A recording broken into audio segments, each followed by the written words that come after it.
Բարի օր, այսօր խոսելու ենք շագանակագեղձի ադենոմայի մասին եւ տաղավարում հյուրընկալել ենք Սլավմեդ բժշկական կենտրոնի ուրոլոգիական ծառայության ղեկավար Մհեր Մխիթարյանին։ Բարև ձեզ։ Բարև Անի ջան։ Բժիշկ, շատերը շագանակագեղձը ընդհանրապես շփոթում են վահանաձև գեղձի հետ, եկեք նախասենք, թե որտեղ այն գտնվում եւ ինչ ֆունկցիա ունի։ Նախ շնորհակալ եմ, որ հյուրընկալել եք ինձ ձեր տաղավարում։ Շագանակագեղձը ինքը ընկույզիչ չափ օրգան է, որը գտնվում է միզապարկի եւ միզուկի միջև, միզուկը շագանակագեղձի միջով է անցնում։ Երբեմն շագանակագեղձին հիվանդները անվանում են նաեւ շագանակագույն դեղձ։ Երբեմն խառնում են վահանաձև գեղձի հետ, գալիս են ասում են շագանակագեղձի խնդիր ունենք, բժիշկ ջան, ձեզ մոտ եկել ճիշտ եք ասում, դա առօրյա պրակտիկայում բարբերաբար լինում է։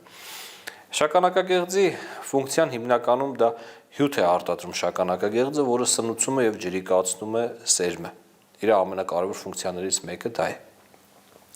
Տղամարդկանց մոտ նաև երբեմն անվանում են տղամարդու երկրորդ սիրտ, եւ բոլոր տղամարդկային խնդիրներն ու պաթոլոգիաները կապվում են պարտադիր շագանակագեղձի հետ։ Եվ ավելի երիտասարդ տարիքի տղամարդկանց մոտ, երբ որ ասում ես դու շագանակագեղձում ադենոմա ունես,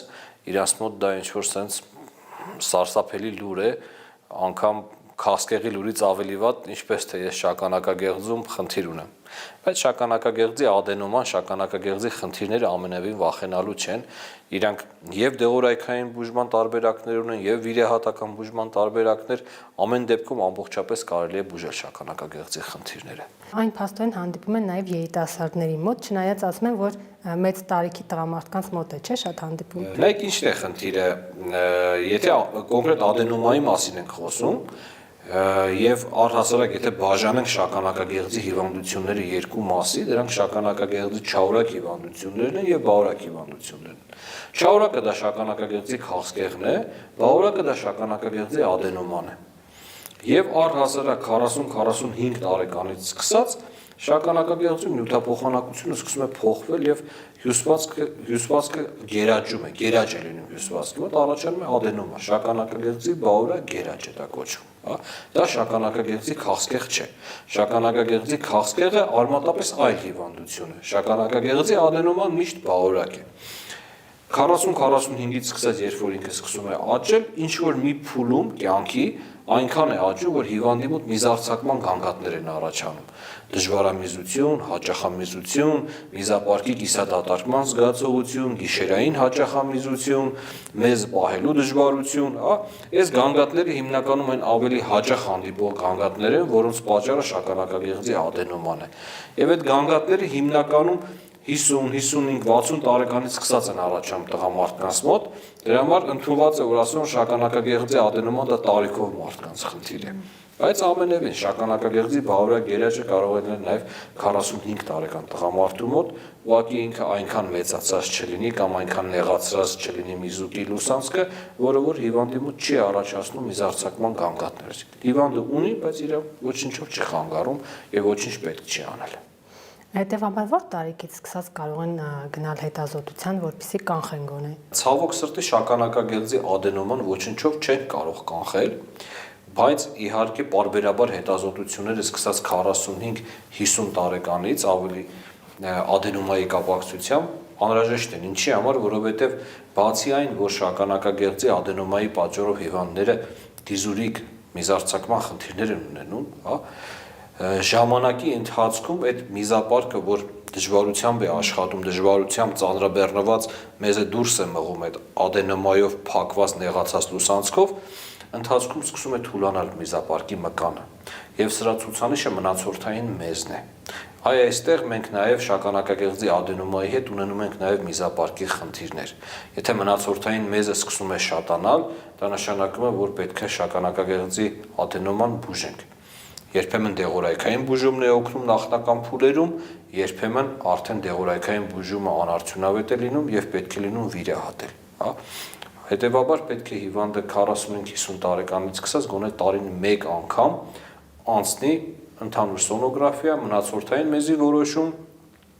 եւ պարտադիր իհարկե ադենոմայի հետ կապված չի սա, բայց կատարի PSA քննություն, որպեսզի հասկանանք արդյոք կա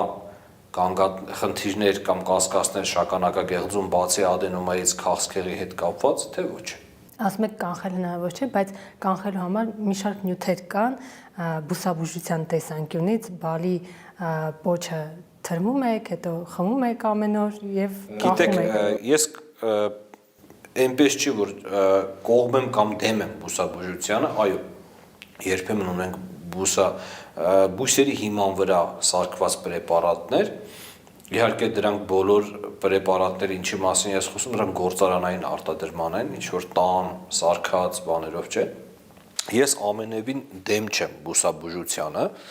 բայց այդ բուսաբուժությունը պետքա լինի խելամիտ։ Օրինակ, երբ որ արտահայտված մեծ ադենոմա կա, հիվանդը մեծ քանակի մնացորդային մեզ ունի, միզապարկը չի դատարկվում, դժվար թե բուսաբուժությունը օգնի։ Բայց երբեմն հիմնական բուժման պրեպարատների հետ մեկտեղ, երբ որ զուգակցում ենք բուսային պրեպարատներ, իրանք ավելի լավացնում են էֆեկտը։ Վաղ փուլերում, թույլ արտահայտված սիմպտոմների դեպքում իրանք բավականին օգնում են, հա, բայց արմատապես իրանք չեն կարող այնպես անել, որ այդ ադենոման չաճի կամ չհասնի մի փուլի, որ վիրահատվի այդ մարդը։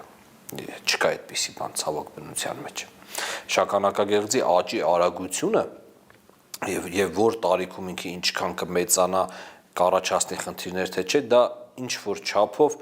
գենետիկ նախատրամադրվածություն ունի։ Դա կախված է այն գեների հետ, ինչ ենք մենք ժառանգում մեր ծնողներից։ Եվ երկրորդը նաև մեր հավելյալ քաշի հետ։ Ինչքան շատ է հավելյալ քաշը, դա նպաստում է, որ շագանակագեղձի ադենոման ավելի մեծ լինի։ Նաև նստակյաց կյանքը չէ մեծ դեր ունի։ Այո, նստակյաց կյանքը, ֆիզիկական ակտիվության բացակայությունը կամ սակավ ակտիվությունը դրանք նպաստում են նաև, որ միզարձակման խնդիրներն ավելի արտահայտված լինեն։ Իսկ շաքարային դիաբետը կամ սրտանոթային հիվանդությունները ադենոմայի զարգացման պատճառ հանդիսանում են։ Իրանք ադենոմայի զարգացման պատճառ չեն հանդիսանում, բայց շաքարային դիաբետով հիվանդների մոտ դիզուրիկ երևույթները մի քիչ ավելի արտահայտված են, այսինքն այդ հաճախամիզությունը, դժվարամիզությունը, սրտային հիվանդների մոտ նաև, որոնք երբեմն զուգակցված հիվանդներ են լինում եւ դիաբետ են ունենում եւ սրտային խնդիրներ ունենում, իրանց մոտ գիշերային հաճախամիզությունն է ավելի արտահայտված լինում եւ ոչ հաճախ է սա ադենոմայի պատճառով լինում, որտեղ երբեմն ինչ-ինչ պատճառներով հիվանդների մոտ նյութափոխանակության ցիկլերը խախտվում են, այսպես պարզ եթե ասենք, հա, եւ գիշերային միզարտադրությունը ավելի շատ է լինում, քան թե ցերեկային, այսինքն երբ որ հիվանդը դիաբետիկ խնդիրներ է ունենում, սրտային խնդիրներ է ունենում, ախտահարվում են երիկամի անոթները, երիկամի ֆունկցիան է ընկճվում, երբեմն գիշերը սկսում է հիվանդը ավելի շատ երիկամներն ավելի շատ մեզ են արտադրում եւ ավելի հաճախ է գնում տուալետ, քան ցերեկը, հա, բայց ինքնին այս խնդիրները ադենոմայի առաջացման պատճառ չեն կարող հանդիսանալ։ Փորձը ինչ է ցույց տալիս, ուշ փուլում են ավելի շատ դիմում բժիշկների, թե ավելի վաղ կարողանում եք բացահայտել։ Անի ջան, ցավոք սրտի, ցավոք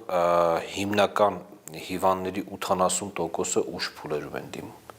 Ինչ է ուշ փուլերը շագանակագեղձի ադենոմայի դեպքում,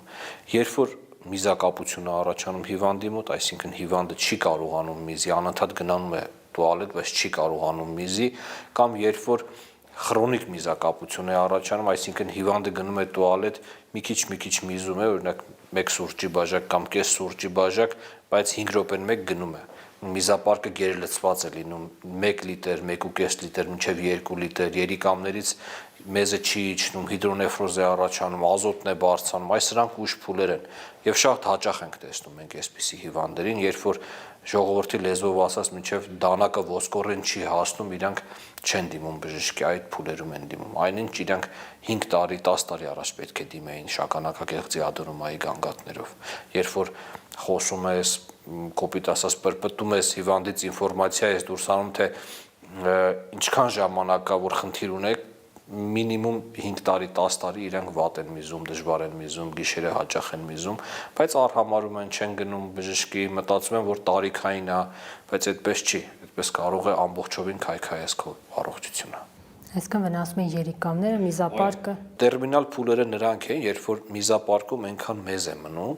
որ միզապարկում տեղ չի լինում, որպեսզի երիկամներից մեզը իջնի, հիդրոնեֆրոզ է առաջանում, երիկամները ուռչում են, եւ երիկամների ֆունկցիան Սկսում է ընկճվել եւ ազոտը ժողովրդի լեզվով ասած, իսկ բժշկորեն կրեատինի ցուցանիշները բարձրանում են եւ երբեմն հիվանդները հասնում են մինչեւ դիալիզի փուլի, որտեվ այնքան երկար են այդպես պահում երիկամները ֆունկցիան ամբողջովին տուժում է երիկամների։ Նաև միզապարկի քարեր են առաջանում։ Միզապարկի քարեր են առաջանում այն պատճառով, որ մշտական միզապարկում, երբ որ լավ չի դատարկվում, մնացորդային մեզ է մնում, այդ նստվածքը ոնց որ աղի բյուրեղները կպտում են իրար եւ քարեր են առաջանում, որովհետեւ ինչքան հիվանդը միզում է, միևնույնն է, այնտեղ օրինակ 200, 300, 400 մլ անընդհատ մնացորդ է մնում, հա, եւ քարեր են առաջանում, որոնք ավելի վատացնում են միզարձակման գանգատները, ֆունկցիոնալ ավելի ընկճում են, խանգարում են, ցավեր, արյունամիզություն, միզարձակման ընդհատումներ են առաջացնում, ավելի բարդացնում են վիճակի հիվանդի։ Կարող է մարդը ունենալ խնդիր, բայց դեռ չգիտի, օրինակ սնունդ ընդունելուց հետո սրտխառնոց ունենա անընդհատ, դա ևս ախտանշան է։ Դա ուղիղ ախտանշան չի շագանակագեղձի ադենոմայի կամ միզարձակման խնդիրների հետ, որտեղ սննդի ընդունումը մի քիչ մեր հետ կապ չունի, ոնց որ ուրոլոգիական գանգատների հետ, բայց ջրի ընդունումը կամ եթե ծորակը բացում են խիստ միզարձակման ցանկություն է առաջանում, սա կարող է հուշել այն մասին կամ խոսել այն մասին, որ ինչ որ խնդիր կա միզային համակարգում, միզարձակման հետ կապված իմպերատիվ գանգատներ ունի հիվանդը։ Վիրահատական բուժման եղանակները ինչպես եք որոշում, օրինակ այս հիվանդի դեպքում որը կիրառեք, մյուսի դեպքում որը։ Շագանակագեղձի եւ ադենոմայի չափից է կախված, ինչպես ենք որոշում կայացնում, որ մեթոդով վիրահատենք հիվանդին։ Նախկինում 80 խորանարդից մեծ գեղձերը մենք բաց էինք վիրահատում, այսինքն բաց ադենոմեկտոմիա է կոչվում, կտրվածք էինք անում, միզապարկը բացում էինք, ադենոմոն հեռացնում էինք, կարում էինք։ Ներկայումս գիտության, տեխնիկական զարգացման զուգընթաց առաջ են եկել, ի հայտ են եկել կամ մեր ուրոլոգիական կյանք են ի հայտ եկել լազերային էներգիայի տեսակները եւ լազերային վիրաբուժությունը ամբողջովին փոխել է այստեղ կոնցեպտները։ Մենք գրեթե հիմա բոլոր ադենոմաները 30 խորանարդից մեծ բոլոր ադենոմաները գրեթե վիրահատում ենք լազերային եղանակով։ Փոքրիկ ադենոմաները, շատ փոքր դեպքերը անհրաժեշտ չի լազերով վիրահատել, այնտեղ կարելի է ավանդական բիպոլյար տուր, էլեկտրական հոսանքի, էլեկտրական էներգիայի միջոցով դա ռեզեկցիալ հեռացնել, բայց 30-ից բարձր մեծ գեղձերը մենք կատարում ենք լազերային եղանակով եւ շատ մեծ, մինչեւ 200-250 խորանարդ գեղձերը լազերային եղանակով վիրահատում ենք առանց ոչ մի կտրվածքի, հիվանդը կտրվածքներ չի ունենում, եթե նախկինում մեծ կտրվածքներ վերքեր էին լինում այդ չափի ադենոմաների համար, հիմա միզուկով, բնական միզուղիներով, կամերայով մտնում ենք լազերային էներգիայի միջոցով, կարծես թե նարնջի կեղևից նարնջի միջուկը անջատում ենք, ադենոման ոնց որ շագանակագեղձի միջուկը լինի եւ կապսուլան շագանակագեղձի կեղևն է, նարնջի կեղևը ոնց որ լինի, այդպես լազերային էներգիայի միջոցով ամբողջովին ադենոման անջատում ենք կեղևից, ներհերում ենք միզապարկի մեջ եւ հատուր գործիքի մորցելյատերի միջոցով աղում ենք այդ հյուսվածքը եւ հեռացնում ենք միզապարկից։ Սա հնարավորություն է տալիս արմատապես ամբողջովին ադենոման հեռացնել հիվանդի շագանակագեղձից, որից հետո կրկնման ռիսկերը գրեթե 1% կամ ավելի քիչ են առաջիկա 20 տարում։ Դա է ուզում հարցնել, հնարավոր է կրկնություն, թե չէ։ Այո, հնարավոր է կրկնություն, որովհետև երբեմն կան հիվանդներ, որոնք գենետիկ այնպիսի նախատրամադրվածություն ունեն կամ այնպիսի մեծ հավելյալ քաշ ունեն, իրենց օրգանիզմի նյութափոխանակությունը այնպես է փոխված, որ շատ արագ է աճում ադենոման, եւ լինում է, որ կրկնվում են, բայց լազերային էներգիայի միջոցով, երբ որ դու ամբողջովին հեռացնում ես ադենոման, այնտեղ գրեթե չի մնում ադենոմատոզ հյուսվածք, որից հետո նորից կաճի կմեծանա, շատ քիչ տոկոս է, 1% գրեթե կամ ավելի քիչ է կազմում կրկնման ռիսկերը։ Եթե ընտանիքի մեկ անդամի մոտ հայտնաբերվել է խնդիր, մյուսների մոտ հնարավոր է։ Իհարկե հնարավոր է, բնականաբար հնարավոր է։ Ադենոմայի հետ կապված մենք այդպես չունենք հետազոտությունը, օրինակ պապայի մոտ էս ինչ տարիքում եղել է, տղայի մոտ էլ էս ինչ տարիքում կլինի, բայց բնականաբար եթե ծնողը ունեցել է կամ պապիկը ծնողը հորեղբայրը ունեցել են մեծ չափի ադենոմաներ, միզակապություններ, բաներ, ավելի հավանական է, որ առու զավակների մոտ բնականաբար խնդիրը կարտահայտվի կախված ինչ տարիքից, ինչ կենսակերպով են ապրում, ինչ հավելյալ քաշ ունեն եւ նաեւ ինչ գեներ են ժառանգել, որտեւ մենք միայն մեր հայրերից չենք ժառանգում գեներ, նաեւ ժառանգում ենք մեր մայրերից, չէ՞։ Եվ այսպես կախված ինչ գենետիկ նախատրամադրվածություն ունենք, բնականաբար կարող է ինչպես հայրիկի մոտ եղել, այնպես էլ լինի տղայի մոտ, բայց սա օրենք չէ ամենևին։ Նախքան վիրահատությունը ինչ հետազոտություններ են կատարում եւ վիրահատությունից հետո Նախքան վիրահատությունը մենք երբ որ հիվանդի գանգատները լսում ենք, դրանից հետո կատարում ենք սոնոգրաֆիկ հետազոտություն մնացորդային մեզի որոշմամբ, կատարում ենք միզարձակման ֆունկցիոնալ տեստ, կոչվում է ուրոֆլոմետրիա, հիվանդը միզում է հատուկ սարքի մեջ եւ սարքն է գնահատում միզարձակման արագությունները, միզարձակման պարամետրերը սարքը գնահատում է, ստուգում ենք մնացորդային մեզը, թե սարքի մեջ միզելուց հետո միզապարկում ինչքան մեզ մնաց, ամբողջովին դատարկվեց, թե ինքը մեծ քանակի մնացորդային մեզ ունի։ Շագանակագեղձի ադենոմայի համար այս 3 հետազոտությունները ամենաանհրաժեշտն են։ Իհարկե բոլոր տղամարդկանց բացի այս 3 հետազոտությունից նաև անում ենք PSA տեստ, պրոստատ սպეციფիկ անտիգենի հետազոտություն, սա քաղցկեղի հետազոտությունն է, որպեսզի հանկարծ այնպես չլինի, որ տվյալ մարդը ադենոմայի հետ զուգահեռ նաև շագանակագեղձի քաղցկեղ ունենա։ Որտեղ այդ պարագայում այլ բուժում է անհրաժեշտ, այլ հետազոտություններ, բուժման այլ տակտիկաներ են կիրառվում այս դեպքում։ Քաղցկեղն ենք բուժում, ոչ թե ադենոման։ Հա, ադենոմայի պարագայում այդ 3 հետազոտությունը լրիվ բավարար են, որպեսզի մենք գաղափար կազմենք եւ հասկանանք այս փուլում հիվանդին պետք է դեղորայքով բուժել, այս փուլում հիվանդին պետք է վիրահատությամբ բուժել, թե պետք է, եթե մնացորդային մեզը շատ է, հիվանդի միզուղիները դրենավորել,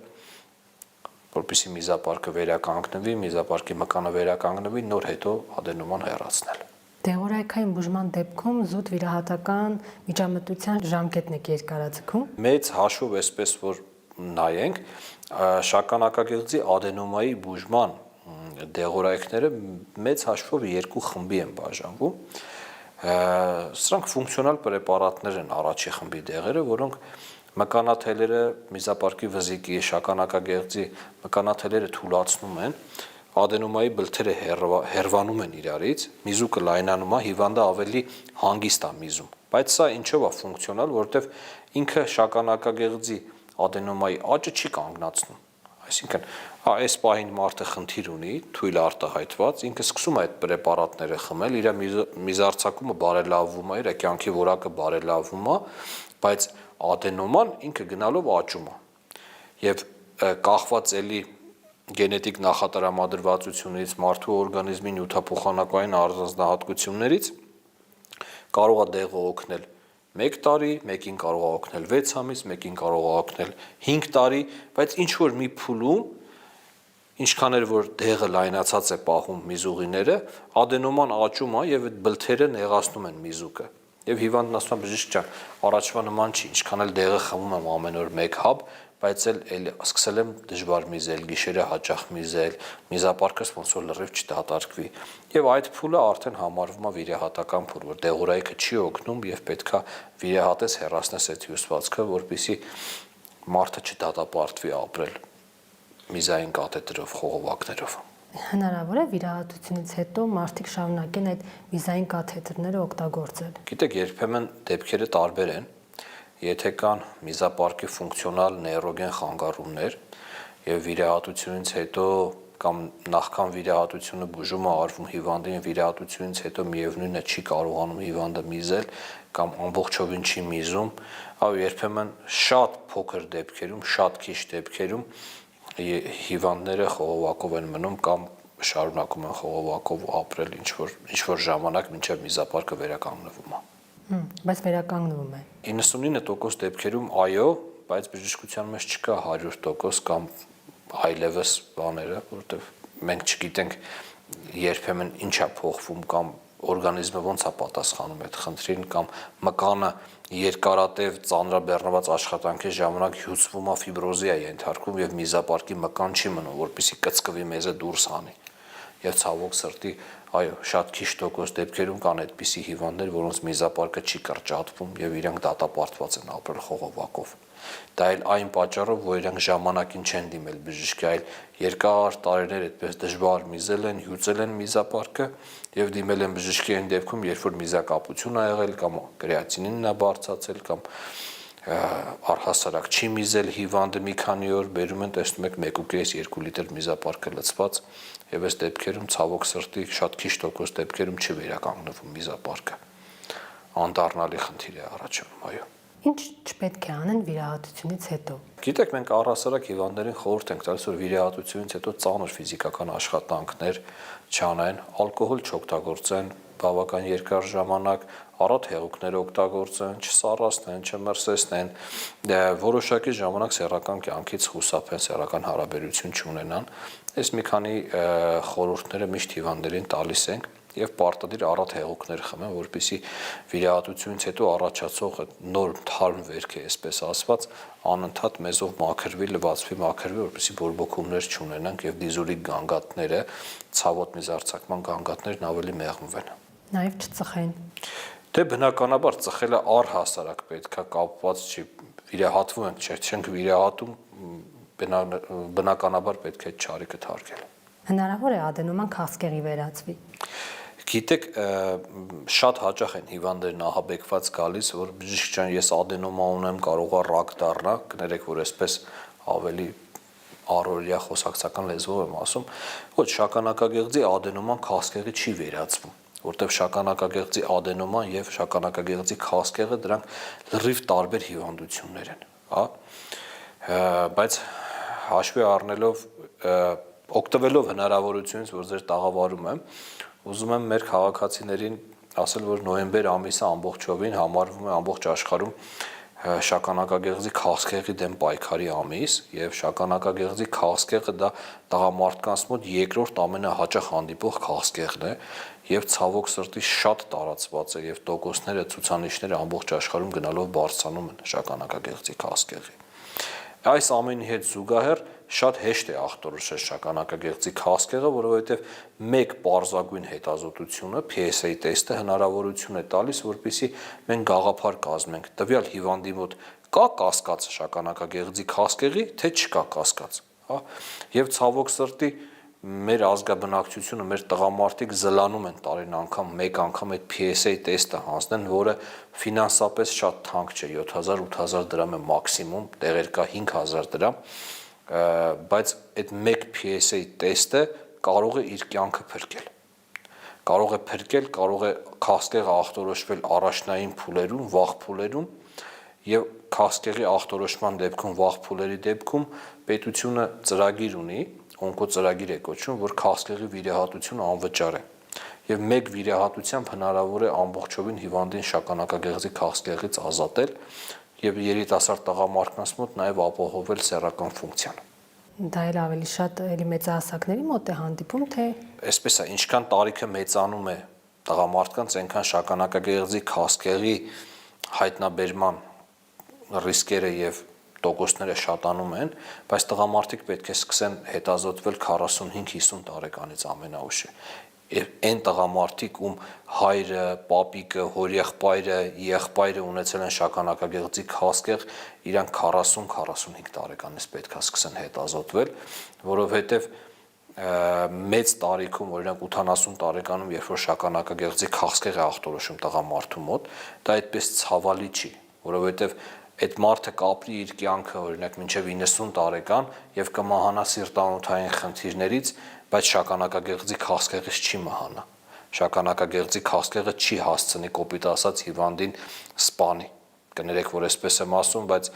երիտասարդ տղամարդկանց պարագայում, երբ որ վաղ տարիքում է սկսում շագանակագեղձի քաղցկեղը, օրինակ 50 տարեկանում, 55 տարեկանում, 45 տարեկանում, բնականաբար ավելի ագրեսիվ է պետք է քաղցկեղը բուժել, ավելի ագրեսիվ մոտեցումներ ցուցաբերել, որպեսզի այդ երիտասարդ մարդու կյանքը փրկվի։ Կրկին դեղորայքով են բուժում, թե վիրահատական միջամտությամբ։ Եթե վաղ փուլերում է ախտորոշում քաղցկեղը եւ հիվանդը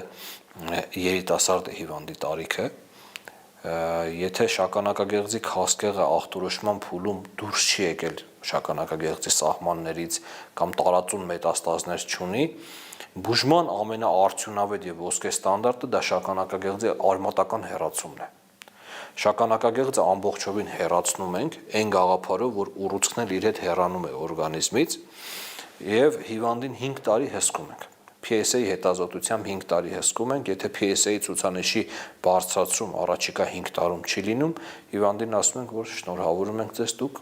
շագանակագեղձի քաղցկեղից ազատվել եք, բուժվել եք շագանակագեղձի քաղցկեղից։ Բայց շատ կարևոր է այստեղ եւ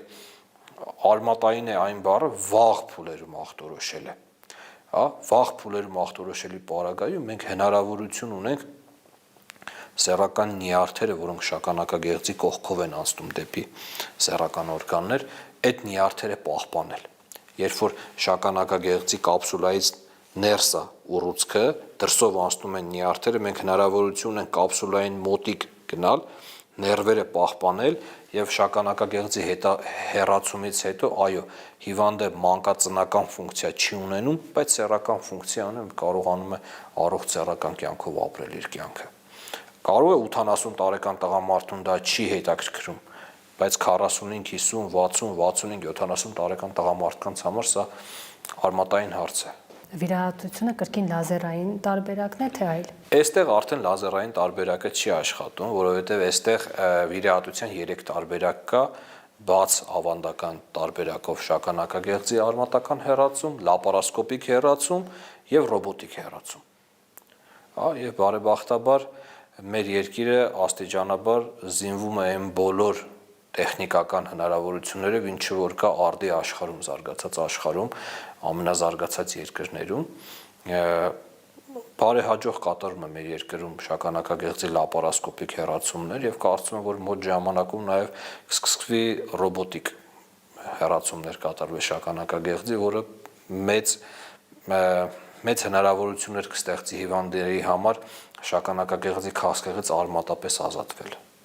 Շնորհակալություն։ Ես եմ շնորհակալ հրավերի համար, առողջ եղեք։ Մենք զրուցում էինք Սլավմեդ բժշկական կենտրոնի ուրոլոգիական ծառայության ղեկավար Մհեր Մխիթարյանի հետ։